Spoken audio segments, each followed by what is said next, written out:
Liquid কালিগুলো আছে ওটা চার ছেটে। আসসালামু আলাইকুম ওয়া রাহমাতুল্লাহি ওয়া বারাকাতুহু। ভাই এন্টারপ্রাইজের আমার ভাই এসে আমাদের কাছে একটা প্রিন্টার নিলেন।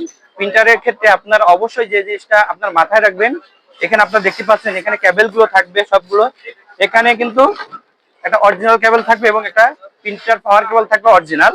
আর সবচেয়ে যে জিনিসগুলো আপনার মাথায় নেবেন, এখানে কিন্তু যে কালিগুলো আছে অর্থাৎ যেগুলো লিকুইড কালিগুলো আছে অর্থাৎ চার ছেটে উনি L130 যে প্রিন্টার নিয়েছেন, এই ক্ষেত্রে আপনারা এখানে একটা হোমওয়ার্ক আছে।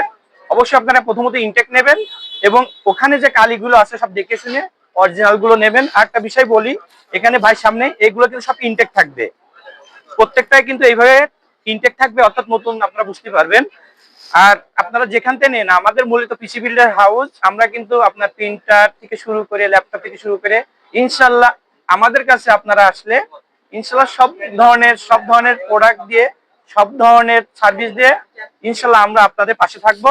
আর যিনি আমাদের কাছে প্রিন্টারটা নিলেন, চলুন ভাই, আসসালামু আলাইকুম। ভাইয়া একটা প্রিন্টার নিলেন সকালে এসেই, আসলে এটা তো অফিসিয়াল কাজের জন্য প্রিন্টারটা নিয়েছেন L130। এখানে ইপসনের L130 না নিয়েও আপনি কিন্তু আরেকটা নিতে পারতেন, যেমন 3250 ইপসনের, তারপর 3210। আপনি L130টা নিলেন কেন? L130 আমার একটু আলাদা ক্যাপাসিটি আছে আসলে টিকসইয়ের জন্য। যারা L130 ইউজ করছে তারা কিন্তু জানে।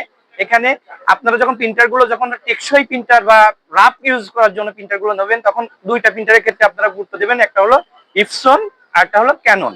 এই দুইটা প্রিন্টার কিন্তু তুলনামূলক আমার দৃষ্টিকোণ থেকে ব্যক্তিগত অপিনিয়ন বেস্ট প্রিন্টার।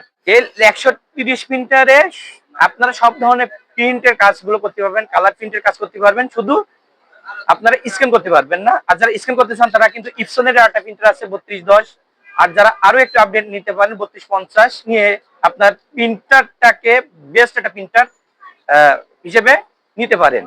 আপনাদের সবাইকে অনেক অনেক ধন্যবাদ। আসসালামু আলাইকুম।